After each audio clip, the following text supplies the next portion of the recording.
Hi, folks. Welcome to Writings, Chats, and Friends. And today we're doing Holiday Spirits show. It's actually, we're talking today about an anthology of 20 stories by 15 authors from around the world about the holiday season. It was compiled and edited by our mutual friend, Neil Uzik, and it's something we hope you'll want to look at because both Monica Brinkman, my wonderful co-host, and myself, Ken Ween, have stories in there, as does our guest today, K.S. Brooks. And I would like to start, as we all so often do, since this is Writings, Chats, and Friends, with a quick poem. I chose a holiday poem. Now, you got to remember, folks, this is me. I think about holidays a little differently.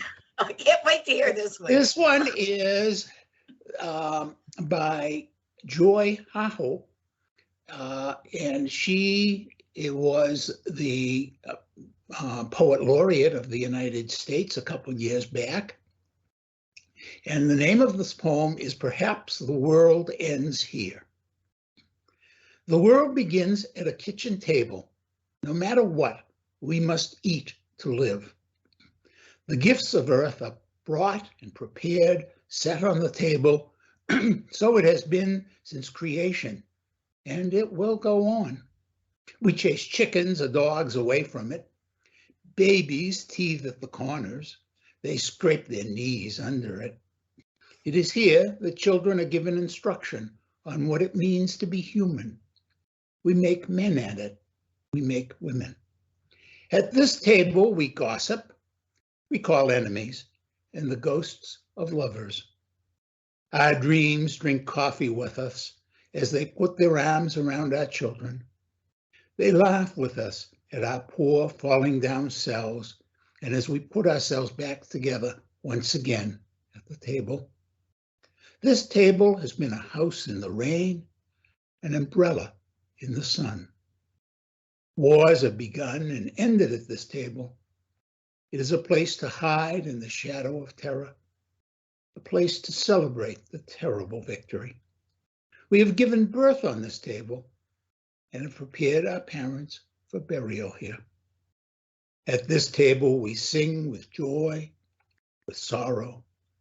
We pray of suffering and remorse. We give thanks. Perhaps the world will end at the kitchen table while we are laughing and crying, eating of the last sweet bite.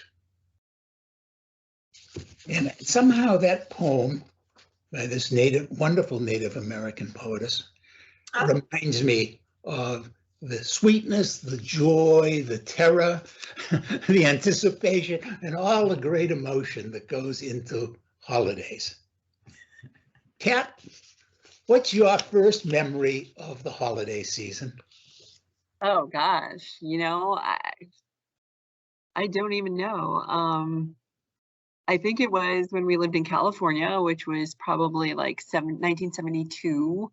And I think we had a Hanukkah bush, aka Christmas tree. And my dad was working for, I think, a subsidiary of Mattel. And so we had a lot of neat Mattel toys. Ooh. Yeah. So little perk there, yeah. I love that one. Yeah. Well, what's funny is because we had moved from Connecticut, we'd moved from the East Coast, and I had these little dolls, and it was called like Dawn or something like that. And so my dad brings me this gigantic Barbie, and I'm like, I like the little one better. Oh. I'm like, but this one's huge. So it was funny. I'm not really a Barbie kind of person, but I ended up having a ton of Barbies and like a Barbie house, and I would make all these shows for my brothers to keep them entertained. So how fun.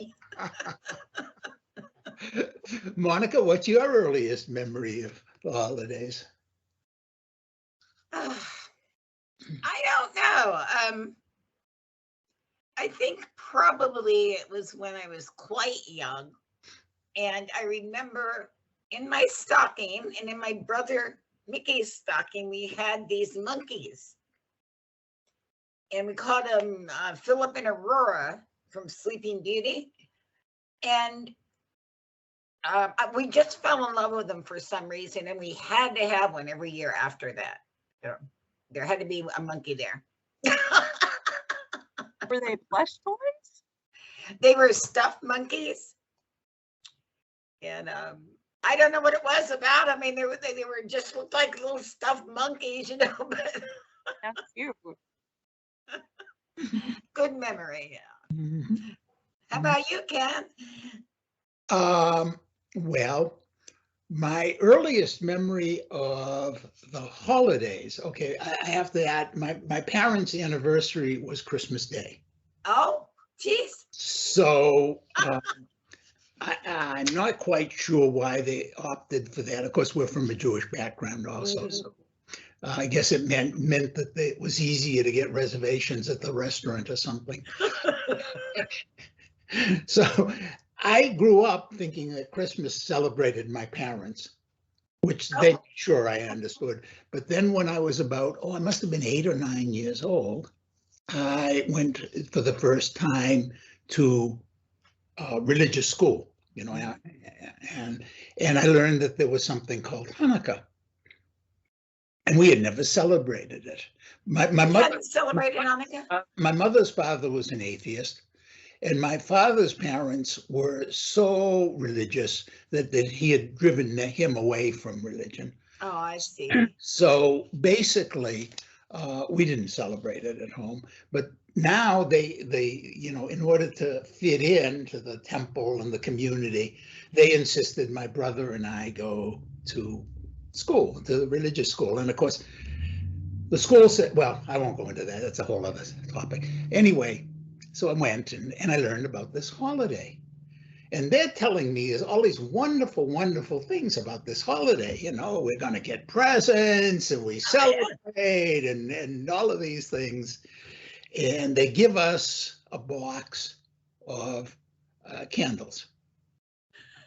Everybody gets a box of candles because you have to light the Hanukkah candles. And they teach us the blessing, you know, and we're going to light the Hanukkah candles. Well, and my brother is older. I guess he started the same time I did. Anyway, so my father gets out a piece of cardboard or something, a board or something, and he sticks the candles on it. And he says, okay, go ahead. And he walks out of the room. But at least he let you do that, Ken. He could have said no. Well, you know, I didn't burn the house down.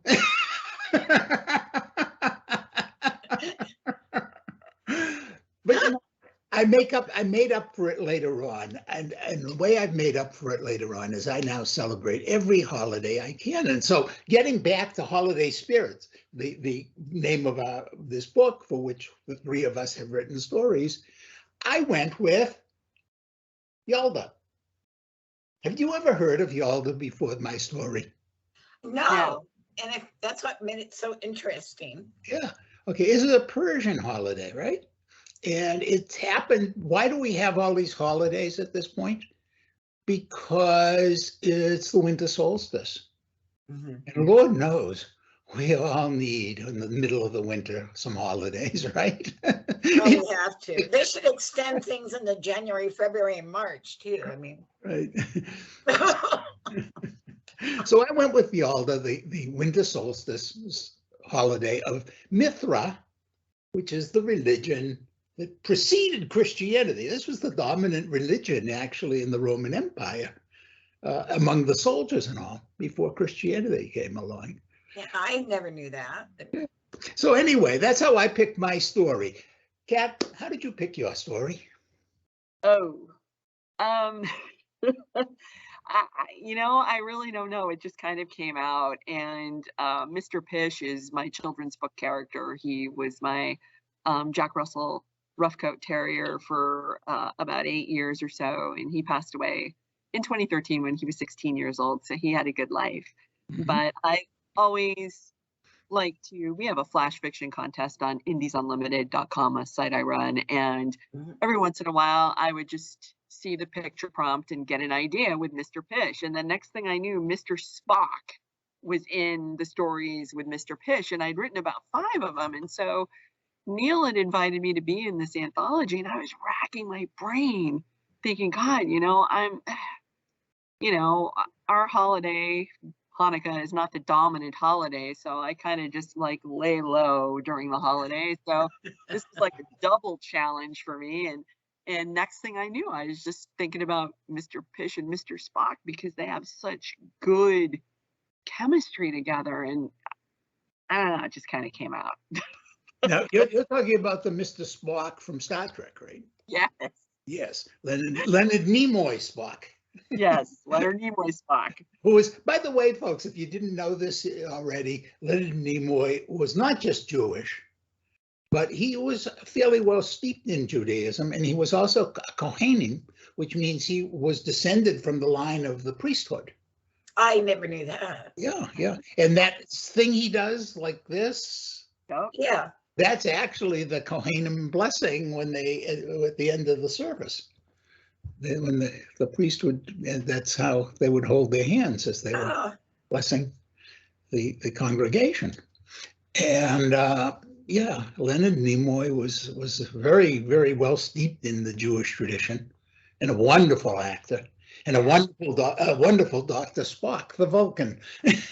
So Yeah. the Mr. Fish and Dr. Spock team up together? Yes. Yeah. And so because I don't want to get sued, I called him Mr. Spork. Mr. Spork. Okay, yes, okay. But we'll all know who you're talking about. Wait a minute, Mr. Spork. No, take the S out. It's not even kosher. Mr. Pork. Well, that would be a comedy. Well, it is kind of, it's weird because it's like a comedy because it's satire sort of with a talking dog. I love satire, so my And favorite.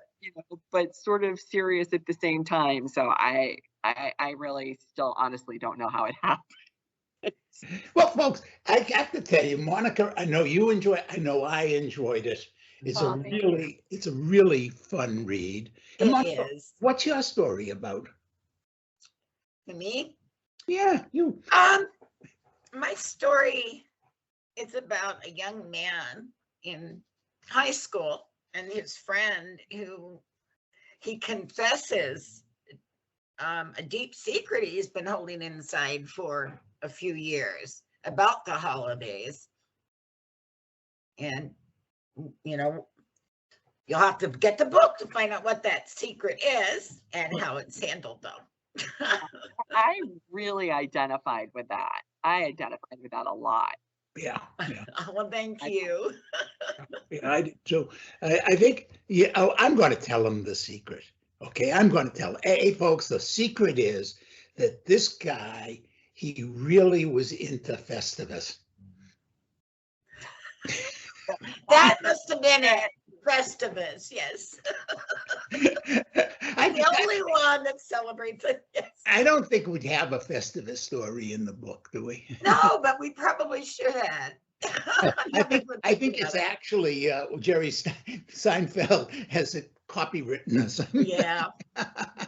And we wouldn't be able to publish it, so why write it? Yeah. I sure hope people buy this and really get the range of these stories, because they really do come from, Europe. We have Australian, we have Asian, and of course America. And I'm hoping, if this takes off, that we'll maybe do more in this series of short anthologies. I know Neil wants to.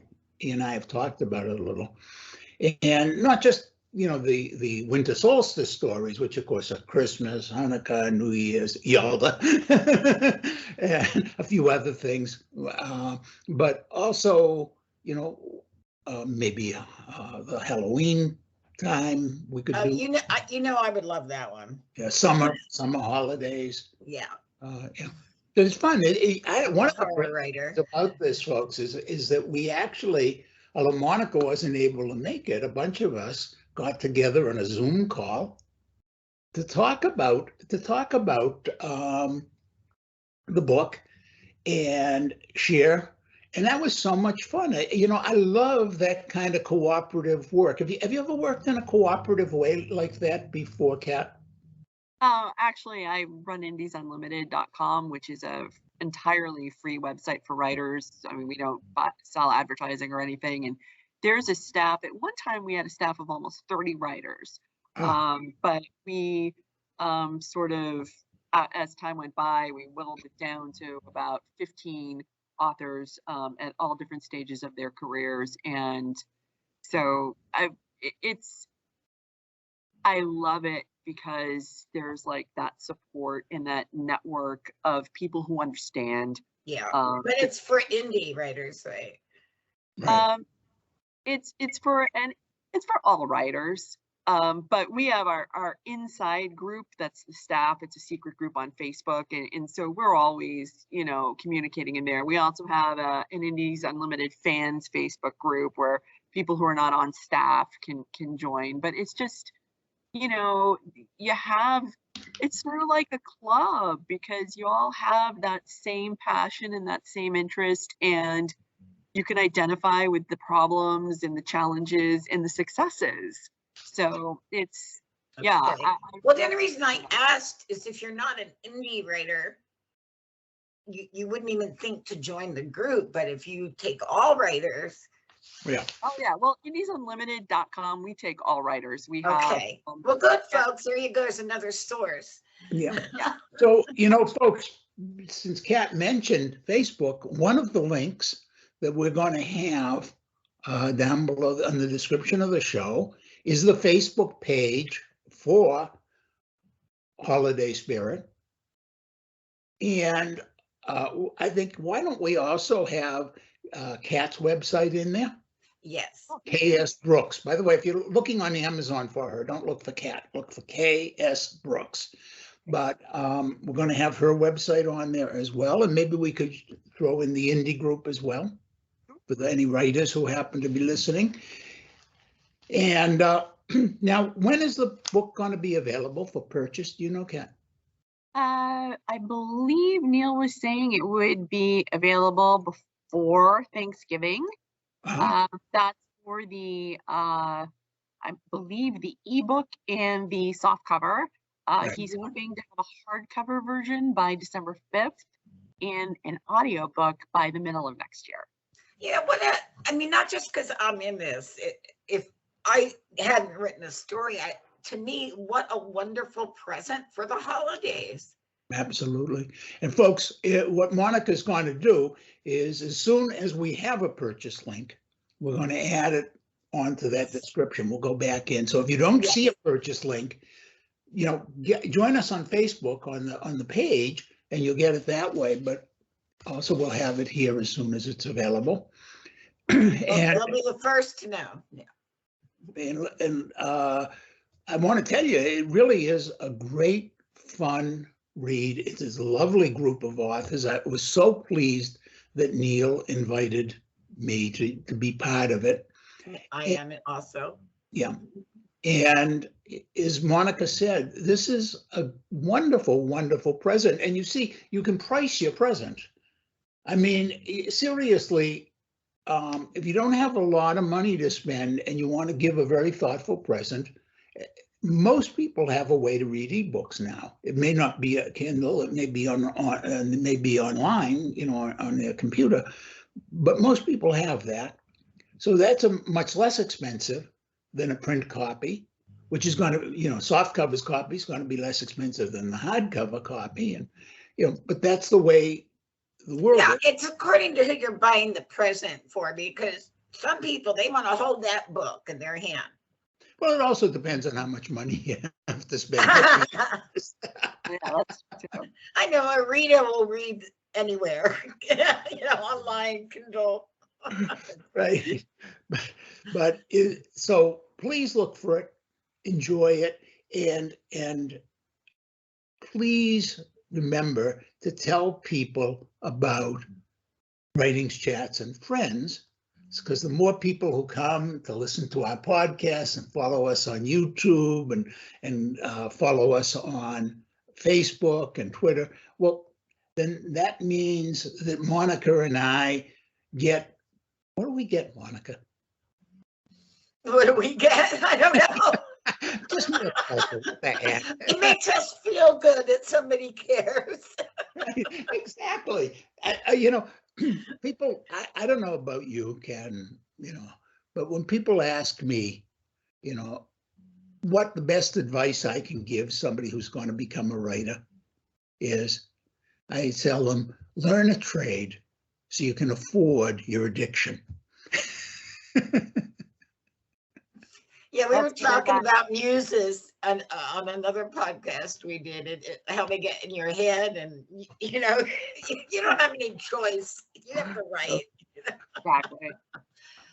But And we can find your books, Kat, under what name? K.S. Brooks. Okay.